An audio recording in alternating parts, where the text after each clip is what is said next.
Okay, so have you ever felt like, everyone else got like the instruction manual to be awesome and Yeah. you were out that day? Yeah. We spent so much time, on these like flashy skills that are obvious, Yeah. but like, what if the real secret to success is something a lot more subtle? Right. Well, today we are diving deep into The Power of Ignored Skills by Michael McIntyre. Okay. And get ready for some serious aha moments because he's basically saying that we've been, prioritizing the wrong stuff this whole Yeah. time. It's interesting because he doesn't really argue against the value of, those traditional measures of success, but it's like he's saying, Mhm. "Hey, look, those things are great, but there's this whole other set of tools you might have in your kit that you're overlooking." So like instead of only obsessing over that promotion or that killer presentation, Yeah. what should we be paying attention to? Well, think about those people who just seem to navigate life with a certain ease. They build strong relationships. Yeah. They handle tough situations with this sort of grace, and they're always learning and growing. Mm-hmm. McIntyre would say those people have mastered the ignored skills. Okay. Things like active listening or empathy or even anticipating problems before they arise. Interesting. The kind of stuff that doesn't always get the spotlight, but it makes a huge difference in the long run. Okay. I'm intrigued, but I'm also a little skeptical. Yeah. Are you telling me that, like, being a good listener is going to get me that corner office? Well, not necessarily the corner office itself, Okay. but it might give you the tools to handle the challenges that come with it, Okay. and maybe even redefine what success in that corner office looks like to you. I like that. He has this great story in the book about a CEO who was struggling to turn around this failing company, and it turns out he was so focused on fixing things from the top down Yeah, yeah. that he wasn't actually listening to the people on the ground. Yeah, I've totally worked for that guy. Right. Not a good time. No. So what happened? Did he just suddenly learn to listen? Well, according to McIntyre, he started making a conscious effort to really hear his employees. So he held these town hall meetings. He would walk the floor. Yeah. He even started doing these one-on-one coffee chats just to listen to people's concerns and their ideas. Wow. And you know what? Just by listening, Yeah. he was able to identify these key issues that had been completely overlooked. Okay, that's pretty cool. But wasn't that super time consuming? Yeah.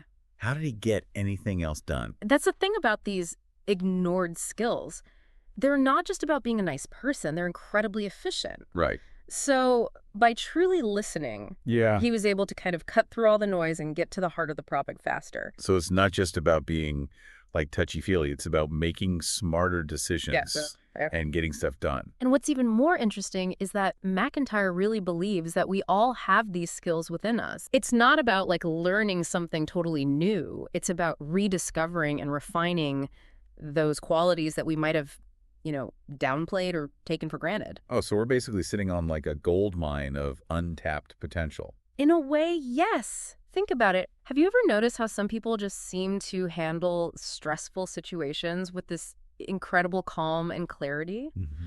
Or they can walk into a room full of strangers and instantly make everyone feel comfortable? Yeah. Those are the ignored skills in action. Okay, I am starting to see the light here. Yeah. But how do we go from, recognizing these skills to actually using them to win at life?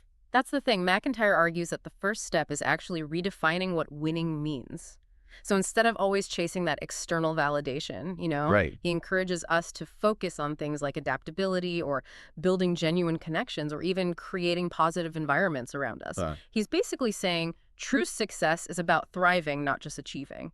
That's a pretty radical shift, isn't it? It is. I mean, we're so conditioned to think about success in terms of promotions, awards, and all that, jazz.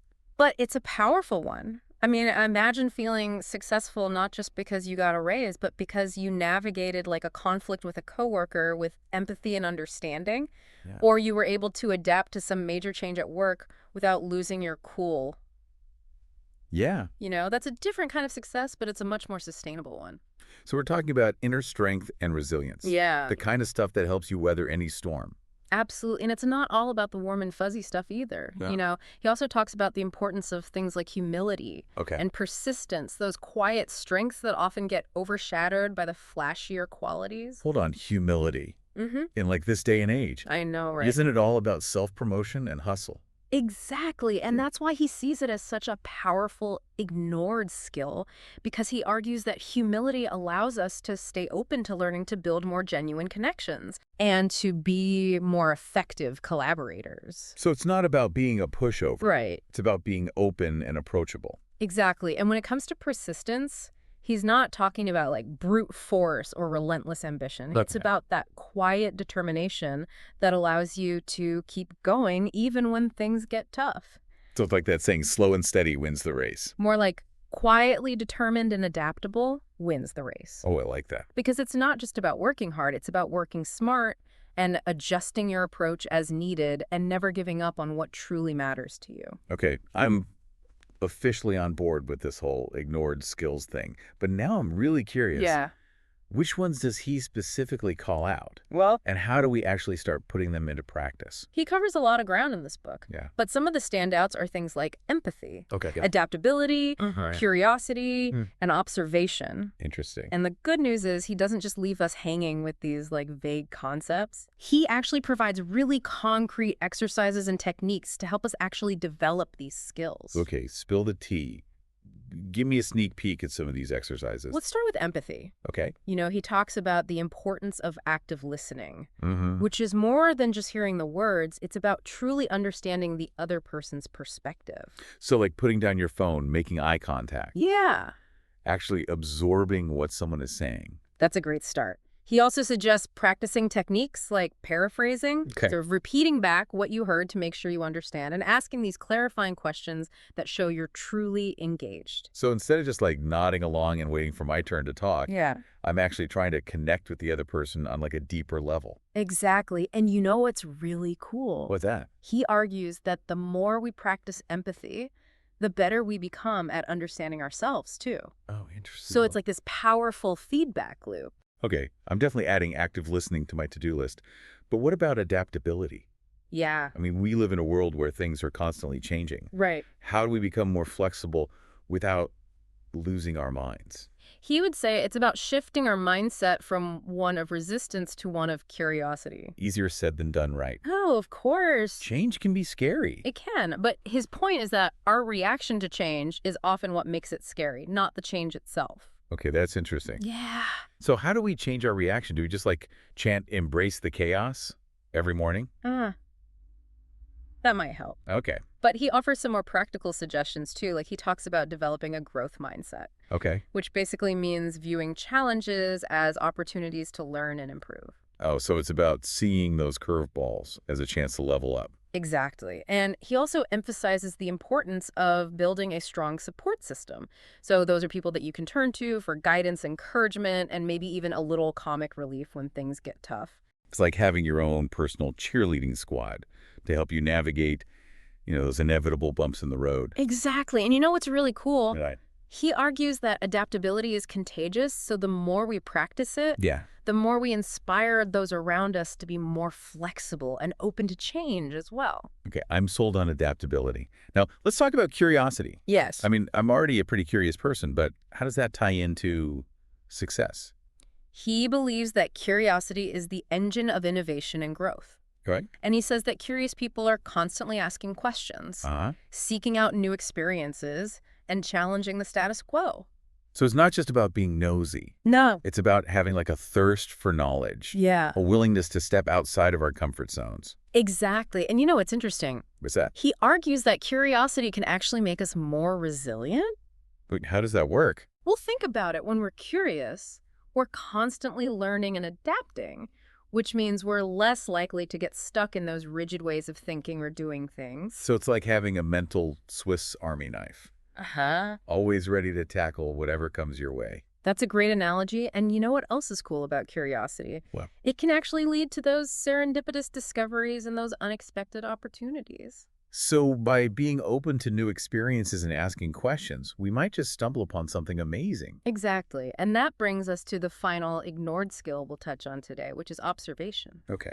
You know, he believes that paying attention to details, understanding context, and noticing what others might miss can give us a significant edge in any situation. So it's not just about what we see, Right. but also about how we interpret it. Precisely. And, this skill is particularly valuable in today's world where we're constantly bombarded with information. Yeah, it's so true. Right. So it's about being able to filter through all the noise and identify what's truly important. Exactly. And what's really cool? What? He argues that observation is a skill that can be honed and refined with practice. Okay, I'm definitely intrigued by this whole observation thing. Yeah. But I'm also wondering, how do we develop this superpower of noticing the things that other people miss? Well, he has a few suggestions, and luckily for us, Yeah. we have plenty of time to dive into those in part 2 of this deep dive. You know what? I think that's a perfect place to pause for now. Okay.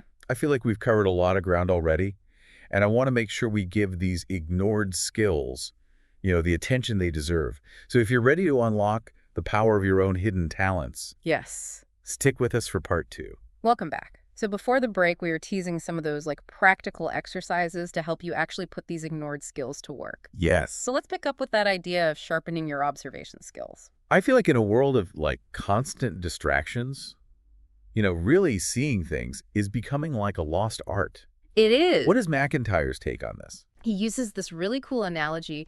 He compares observation to becoming like a detective of your own life. Ooh, I love that. Yeah. So instead of just passively going through the motions, Yeah. we're actively looking for clues and patterns. Exactly. And he gives some really concrete tips for how to do this. Okay. One of my favorites is something that he calls the 5 senses reset. Okay.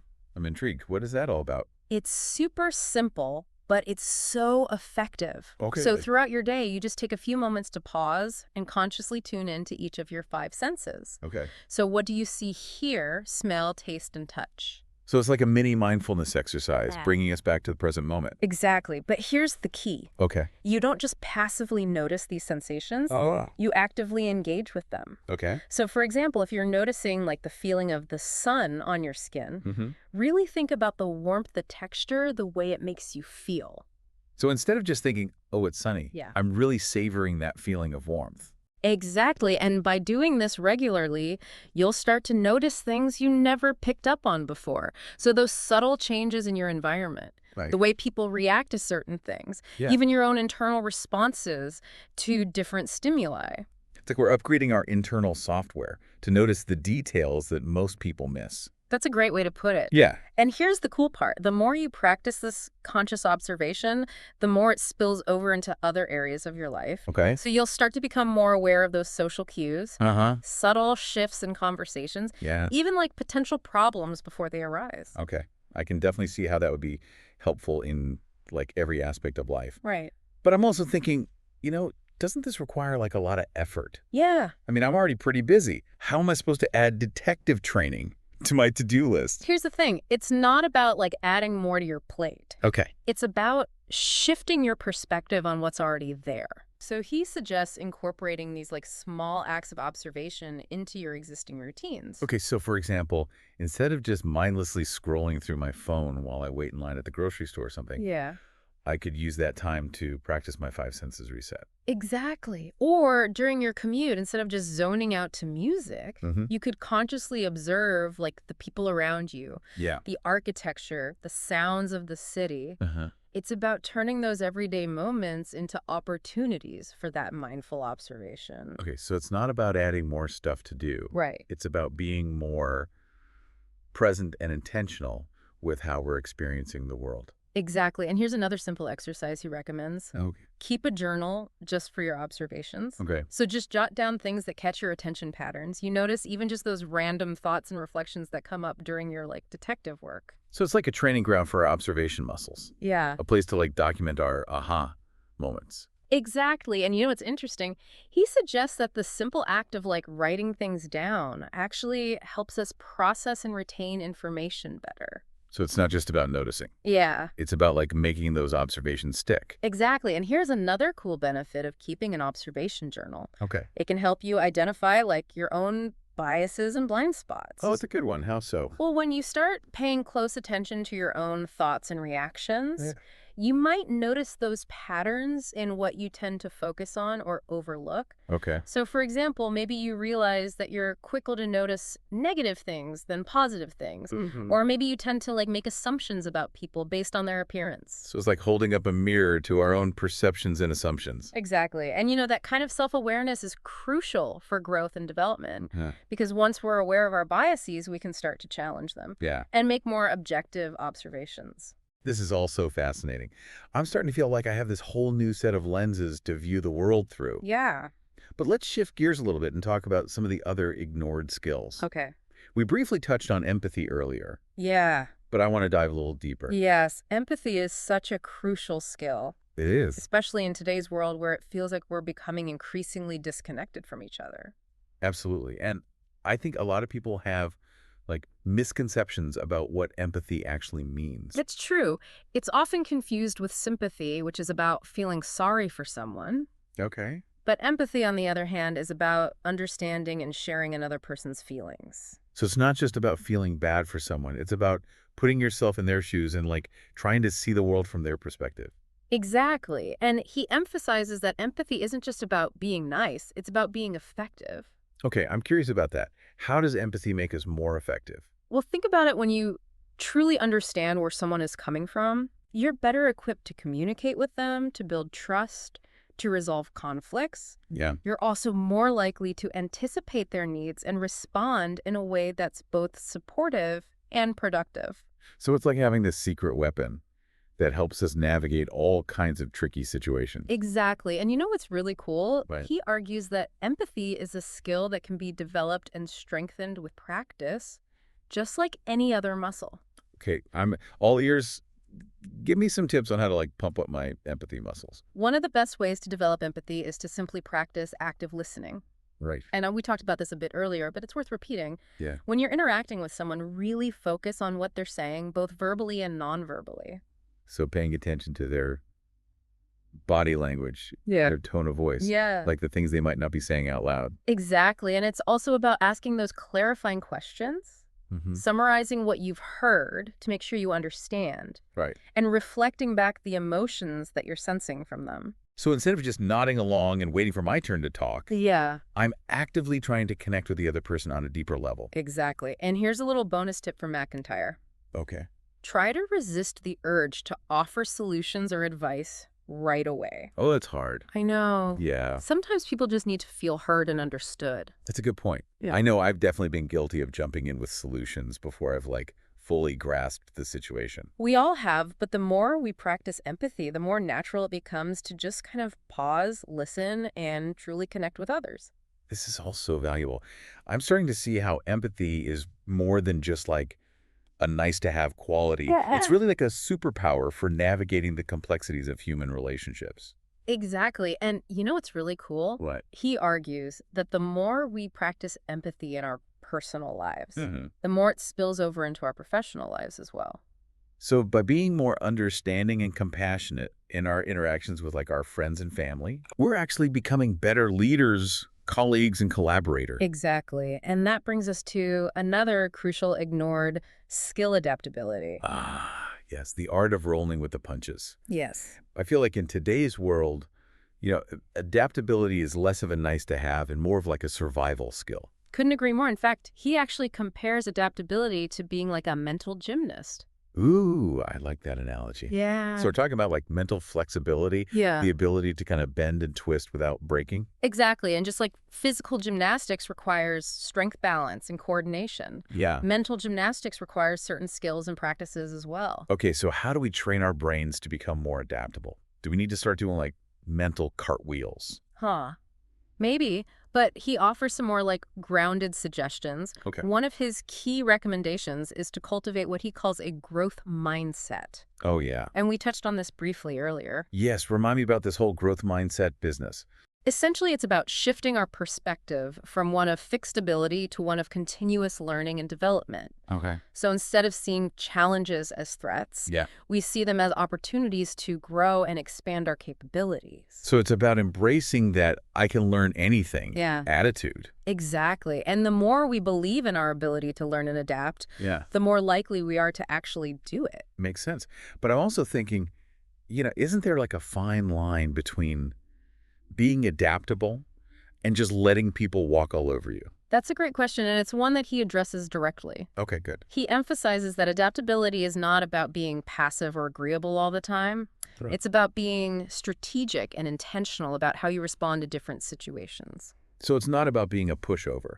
Right. It's about being like a savvy chameleon who can blend into any environment while still staying true to themselves. That's a perfect way to put it. I like that. Yeah, and he offers some practical tips for how to do just that. One of his key recommendations is to develop like a plan B mindset. So like always have a backup plan. Exactly. It's Right. about anticipating those potential challenges Yeah. and having those alternative approaches ready to go. Okay. And it doesn't mean you need to like overthink every situation, Right. but it does mean being prepared for the unexpected. So it's like having a mental toolkit full of different strategies and solutions ready to be deployed depending on the situation. Exactly. And he also emphasizes the importance of building that strong support system. Yeah. So those are the people you can turn to for advice, guidance, and encouragement when things get tough. Because even the most adaptable person needs a little help sometimes, right? Absolutely. And you know what's really cool? What's that? He argues that adaptability is contagious. Interesting. So the more we practice it, the more we inspire those around us to be more flexible and resilient as well. So by being adaptable, we're not just helping ourselves. Right. We're actually creating like a more adaptable culture in our workplaces, our families, and our communities. Exactly. And that brings us to the final ignored skill we'll cover today, curiosity. Okay. And we've already touched on this briefly. Yeah. But I want to give it a little more attention because he believes it's such a powerful driver of both success and fulfillment. I'm all ears. I consider myself a pretty curious person, Good. but I'm always open to learning more about how to like leverage this superpower. Well, what's interesting is that he sees curiosity as the key to lifelong learning and growth. Okay. And he argues that curious people are constantly asking questions, seeking out new experiences, Yeah. and challenging the status quo. So it's not just about being nosy. No. It's about having like a genuine thirst for knowledge Yeah. and a willingness to step outside of our comfort zones. Exactly. And you know what's really cool? I do. He argues that curiosity can actually make us more resilient. Wait, how does that work? Well, think about it. When we're curious, we're constantly learning and adapting, Mm-hmm. which means we're less likely to get stuck in those rigid ways of thinking or doing things. So it's like having that mental Swiss Army knife, Uh-huh. always ready to tackle whatever comes your way. That's a great analogy. And you know what else is cool about curiosity? Wow. It can actually lead to those serendipitous discoveries and those unexpected opportunities. So by being open to new experiences and asking questions, Yeah. we might just stumble upon something amazing. Exactly. And he offers some practical tips for how to cultivate and nurture our curiosity. Yeah. One of his favorites is something that he calls the 5 whys. Okay, I'm intrigued. Tell me more about this 5 whys technique. So it's a super simple but powerful exercise. Okay. Whenever you're faced with like a problem or a challenge, or Mhm. even just something that you're curious about, ask yourself why 5 times in a row. So it's like digging deeper and deeper Yeah. to uncover the root cause, like the underlying motivation. Exactly. Each time you ask why, Yeah. you force yourself to think more critically and creatively about the situation. And what's the benefit of doing that? Well, for one thing, it can help you identify the real problem you're trying to solve, Okay. rather than just focusing on the symptoms. Right. It can also help you generate more innovative solutions and come up with ideas you might not have considered otherwise. It's like a mental workout for our curiosity muscles. Exactly. And you know what's really cool? What? He argues that the more we practice curiosity, the more it spills over into all areas of our lives. So by being more curious in our personal lives, Yeah. we're actually becoming better problem solvers, innovators, and leaders in our professional lives as well. Exactly. And that brings us to the end of part 2. Are you ready to wrap things up with some final takeaways in part 3? Let's do it. Okay, we are back for the final part of our deep dive into the power of ignored skills. Yes. I gotta say, my brain is like buzzing with all these new insights and ideas. I know. It's amazing how just shifting our perspective on what it means to be successful can open up like a whole new world of possibilities. Yeah, absolutely. And we've talked about so many fascinating concepts, from active listening and empathy to adaptability and curiosity. Yeah. But before we wrap up, I'd love to hear your take on what McIntyre sees as like the ultimate benefit of developing these ignored skills. That's a great question. And, throughout the book, he keeps kind of circling back to this idea that true success isn't just about achieving those like external goals. It's Right. about living a more fulfilling and meaningful life. So it's not just about climbing the ladder. It's about like enjoying the view along the way. Exactly. He argues that by cultivating these often overlooked skills, we're actually investing in our own well-being and happiness. Okay, I'm intrigued. Tell me more about how these skills contribute to a more fulfilling life. Well, for one thing, when we're skilled at things like empathy and active listening, we're able to build deeper, more meaningful relationships. Mm. And, research shows that those strong social connections are one of the biggest predictors of happiness and longevity. So by investing in our relationships, we're actually investing in our own health and happiness. Yes, That's a pretty sweet ROI. absolutely. And it's not just about our personal lives either. When we bring these skills to the workplace, Yeah. we create a more positive and collaborative environment. Mhm. And happier employees are more engaged, more productive, and more likely to stick around. So it's a win-win for everyone involved. Yes, The company thrives, and the employees feel more fulfilled. exactly. I like that. And beyond just the practical benefits, there's also something deeply satisfying about mastering these skills. It's Yeah. like you're unlocking this hidden potential within yourself, Yeah. becoming a more well-rounded and capable human being. It's like leveling up in the game of life. I love that analogy. Yeah. And he argues that this sense of personal growth and mastery is actually what makes life truly meaningful. So it's not just about like achieving things. Right. It's about becoming the best version of ourselves. Exactly. And that's the beauty of these ignored skills. They empower us to live more authentically, to connect more deeply, and to contribute more meaningfully to the world around us. This has been such an eye-opening conversation. Yeah. I feel like I have like a whole new set of tools to navigate life with Yeah. more intention and purpose. But before we say goodbye, I want to circle back to something you mentioned earlier. Okay. The idea that like developing these skills is an ongoing journey, not a destination. Yes. That's so important to remember. It's not about achieving some level of perfection. Right. It's about that continuous growth and self-discovery. So we're all like works in progress, constantly learning and evolving. Exactly. And he emphasizes that this journey is best approached with a sense of curiosity, playfulness, and even a little bit of humor. Because who wants to take themselves too seriously, right? Exactly. He encourages us to embrace those inevitable stumbles and setbacks as opportunities for learning and growth. So it's about giving ourselves permission to be human, Yeah, to make mistakes, Yeah. and to keep learning along the way. absolutely. And that's what makes this whole journey so exciting. Yeah, There's always something new to discover, right. always room for improvement. I love that. Yeah. So as we wrap up, I want to leave our listeners with one final thought. Okay. What's one small step that you can take today to start tapping into the power of your own ignored skills? That's a great question. And, it could be as simple as making a conscious effort to really listen to someone during your next conversation. Or maybe it's taking a few minutes to practice that 5 senses reset that we talked about earlier. Yeah. The key is to just start small, be consistent, and most importantly, have fun with it. Beautifully said. So if you're ready to unlock a whole new level of success and fulfillment, start paying attention to those often overlooked skills. They might just be the secret weapon you've been searching for. And remember, we'd love to hear about your journey. So share your thoughts, insights, and aha moments with us. Until next time, keep diving deep.